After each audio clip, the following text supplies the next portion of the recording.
What's up, fight fans, and welcome back to Mincio MMA, your home for the latest MMA news, fighter reactions, and everything happening around the UFC. Today we're discussing one of the biggest unanswered questions in mixed martial arts over the last 2 years. What really happened to the Michael Chandler fight? For months, fans were expecting Conor McGregor's long-awaited return to finally become a reality. The Ultimate Fighter had already been filmed. The promotional machine was rolling, and the UFC appeared to be building toward one of the biggest comeback fights in company history. Then suddenly, everything stopped. The fight never happened. Rumors spread across the MMA world. Some people questioned whether Conor was truly committed to returning. Others believed injuries were still holding him back. And many fans started to wonder if they would ever see him compete again. Now, Conor McGregor has finally revealed what he says is the real reason the fight fell apart. And according to him, the story is very different from what many fans expected. Let's break it all down. Conor says he never considered retirement. One of the first things Conor addressed during the interview was the idea that he might never fight again. For years, speculation surrounded his future. After the devastating leg injury against Dustin Poirier, many wondered whether his fighting career had effectively reached its conclusion. But according to Conor, retirement was never part of the equation. He explained that he always believed he would return. In his mind, the challenge wasn't deciding whether to come back. The challenge was simply surviving the recovery process and getting healthy enough to compete again. Conor described MMA as a sport of endurance. Not just physical endurance inside the cage, but career endurance. Who can survive the setbacks? Who can overcome injuries? Who can continue when everything seems to be working against them? And from his perspective, that's exactly what he's done. The injury that changed everything. The most important revelation from the interview came when Conor finally explained what happened during preparation for the Chandler fight. According to him, the injury occurred only a few weeks before the scheduled bout. The UFC had cameras inside the training camp. What was supposed to be a light sparring session gradually became more intense. Conor says there was no protective gear involved. The cameras were rolling. The atmosphere changed. And during one exchange, disaster struck. His foot collided with an opponent's elbow. The impact resulted in a broken baby toe. Now, to casual fans, that might not sound like a major injury. But for a fighter preparing for an elite-level MMA contest, foot injuries can completely derail a training camp. Movement becomes difficult. Balance becomes compromised. Kicking becomes painful. And every training session carries additional risk. According to Conor, the pain was severe enough that he immediately knew something was wrong. Why he refused to fight injured again? What makes this story particularly interesting is Conor's reasoning for pulling out. He wasn't simply worried about one broken toe. He was worried about repeating a pattern that had followed him throughout his career.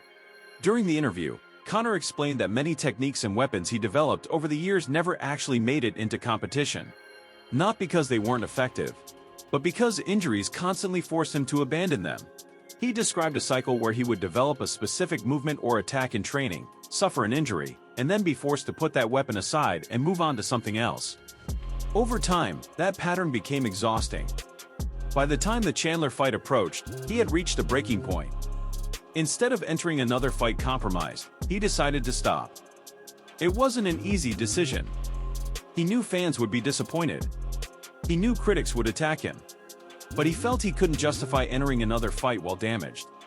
In his view, he owed the fans a better version of himself. The backlash that followed. Of course, the MMA community didn't have access to all of those details at the time. What fans saw was another delayed comeback. What they saw was another announcement that never turned into a fight. And naturally, skepticism began to grow. Conor acknowledged that during the interview. He admitted that many people stopped believing his promises about returning. For the first time in his career, fans began treating comeback announcements with doubt instead of excitement. Some questioned his motivation. Others questioned his discipline. And many simply assumed they would never see him fight again. Conor's response? He says he ignored it. Rather than fighting critics online, he focused on fixing the issues that had caused the setback in the first place. The biggest lesson he learned. Perhaps the most important part of the interview wasn't the injury itself. It was the lesson that came from it. Conor explained that the incident forced him to completely reevaluate his training methods. According to him, there had been lapses in preparation. Moments where intensity wasn't properly controlled. Situations where the purpose of a training session wasn't clearly defined. Since then, he says everything has changed. Protective equipment is used. Communication inside camp has improved. Training sessions have clearer objectives. And preserving the body has become a major priority. This is often one of the biggest transitions veteran fighters make. Early in their careers, many athletes believe that pushing harder is always better. But after enough injuries and setbacks, they begin to understand the importance of longevity. Conor appears to believe he's finally reached that stage. A different version of Conor McGregor. Another fascinating aspect of the interview was how different Conor sounded compared to previous years. Instead of talking about money, fame, or superstardom, he repeatedly returned to one theme: enjoyment. He says he's coming back because he loves competition, because he misses the challenge, because he enjoys fighting, and because he still believes he has something to prove. He even described himself as being in a calm, focused state of mind, a far cry from the chaotic image that often dominated headlines in recent years. Whether that mindset translates into success remains to be seen, but it certainly sounds different. Why he believes he's only warming up. Perhaps the boldest statement of the entire interview came when Conor said he believes he's only warming up. Think about that for a moment. We're talking about a fighter who hasn't competed in years. A fighter who has endured one of the most serious injuries in UFC history. A fighter who has spent more time outside the cage than inside it over the last several years. And yet he believes the best may still be ahead of him. It's an ambitious claim, but it's one that reflects his confidence. Conor believes the setbacks taught him lessons. The injuries forced growth, and the criticism fueled motivation.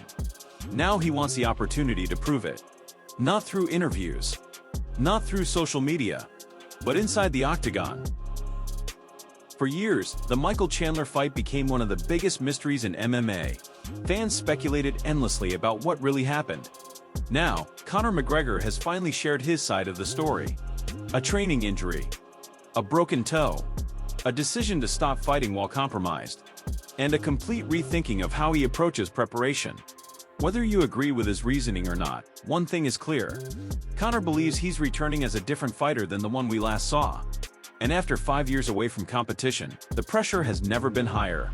Can Conor McGregor still compete at the elite level? Was pulling out of the Chandler fight the right decision? And do you believe this comeback will be successful? Let us know your thoughts in the comments below. If you enjoyed this update, make sure to like the video, subscribe to Mincio MMA, and turn on notifications so you never miss the latest MMA news and fight coverage. Thanks for watching, and we'll see you in the next one.